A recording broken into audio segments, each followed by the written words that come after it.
Il avait 49 ans, 22 ans dans la logistique, et un projet très concret, devenir conseiller en insertion professionnelle. Son dossier était prêt, la formation était choisie, la date d'entrée était fixée. Mais le financement n'est jamais arrivé.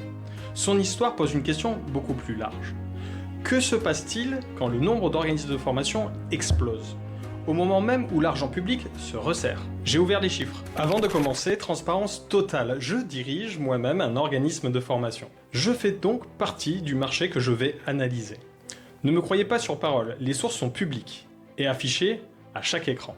En 6 minutes, 3 mouvements, le marché a grossi. L'apprentissage vient de se retourner. Et les financements sont désormais beaucoup plus ciblés. Commençons par les organismes de formation. 55 300 en 2010, 58 668 en 2011, environ 68 500 en 2014 et 101 753 en 2024. Une augmentation de 84% en 14 ans. Mais ce dernier bond doit être lu avec prudence. Une partie de la hausse vient d'une nouvelle obligation de déclaration pour certains sous-traitants intervenant sur des formations CPF. Il y a une croissance réelle et il y a aussi un effet administratif. Et voici le chiffre le plus parlant. Les organismes individuels représentent 44,8% des structures, mais seulement 3,4% du chiffre d'affaires. Le marché grossit par le bas. La valeur, elle, reste ailleurs. Le changement le plus spectaculaire concerne l'apprentissage. Avant la réforme de 2018, 954 centres de formation d'apprentis. Octobre 2024, 3945. Plus de 4 fois plus. Les deux périmètres ne sont pas strictement identiques, donc je ne vais pas vous vendre une précision artificielle. Mais le changement d'échelle, lui, est incontestable. Quand autant d'acteurs entrent aussi vite sur un marché subventionné, la vraie question n'est pas seulement combien vont entrer, c'est combien pourront rester. En 2019, environ 360 000 contrats d'apprentissage avaient commencé. En 2024, 890 000. Plus du double en 5 ans. Puis arrive 2025, 847 130 contrats, moins 4,8%, après plus 4,5% l'année précédente. Le niveau de 2025 est revenu près de celui de 2023. Et la tendance continue. À fin mai 2026, 79 900 entrées depuis janvier. Encore, moins 3,2%.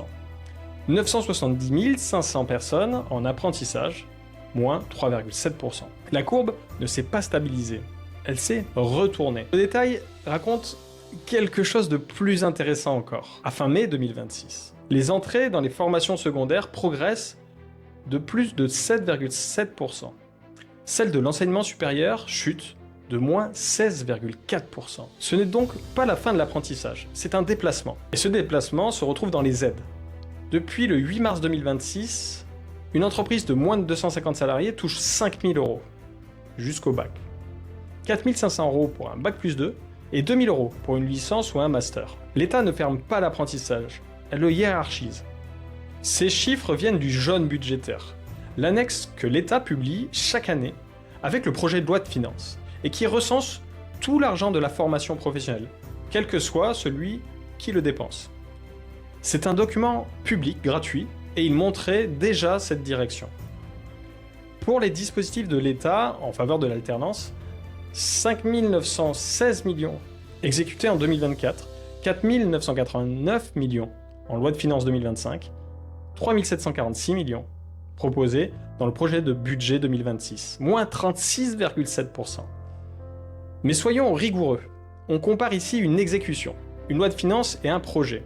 Ce ne sont pas 3 dépenses définitives comparables. C'est un signal de trajectoire, pas encore un bilan d'exécution 2026. Pour les personnes à la recherche d'emploi, en revanche, nous avons une comparaison homogène entre 2023 et 2024. La dépense nationale passe de 9,6 milliards d'euros à 8,8 milliards d'euros, moins de 8,8%. Les dépenses de France Travail, moins 11,8%. Et les entrées en formation commandées par France Travail passent de 335 700 à 272 700, moins 19%. 63 000 entrées en moins, pas nécessairement 63 000 refus, mais 63 000 formations qui n'ont pas commencé dans ce cadre. Derrière, il y a des projets reportés, abandonnés ou financés autrement. Je vais maintenant vous dire quelque chose qui ne sert pas forcément mon intérêt. Tout ce resserrement n'est pas absurde. L'apprentissage a parfois été utilisé comme une subvention générale à l'embauche, y compris pour des formations supérieures, qui auraient peut-être existé sans cette aide. Recentré sur le CAP, le bac professionnel et le bac+2 peut répondre à des besoins de recrutement plus immédiats. Mais cette politique aura une conséquence. Les CFA positionnés presque uniquement sur les bachelors et les masters vont devoir démontrer leur valeur beaucoup plus clairement. Alors, comment choisir votre formation ? 1. L'organisme est-il certifié Calliope pour la catégorie d'action concernée. Calliope est nécessaire pour accéder au financement public ou mutualisé, mais attention, elle certifie un processus. Qualité, ce n'est pas une garantie d'emploi. 2. La certification est-elle active ? Pour un titre professionnel, cherchez sa fiche RNCP, sa date d'échéance et le nom des organismes habilités. Pour certaines compétences complémentaires, l'inscription peut être au répertoire spécifique. Le RNCP n'est pas la seule possibilité. Quels sont les résultats de cette formation précise ? Taux de réussite, taux de rupture, poursuite d'études, emploi à 6 mois et à 12 mois, du CAP au BTS en apprentissage. Consultez Inserjeune. Et demandez toujours le nombre de personnes derrière le pourcentage. 90% sur 10 répondants, ce n'est pas 90% sur 500 diplômés. Un marché qui se contracte ne ferme pas toutes les trajectoires. Il élimine d'abord l'improvisation. Il y aura probablement moins d'argent facile, plus de contrôle et plus de sélection entre les organismes. Alors, ne commencez pas par choisir une formation. Commencez par vérifier la trajectoire, le métier visé, la certification, le financement, les résultats réels. Le bilan est juste en dessous, benjaminduplat.com/bilan. Et abonnez-vous pour l'épisode 2, on ouvrira le prochain indice.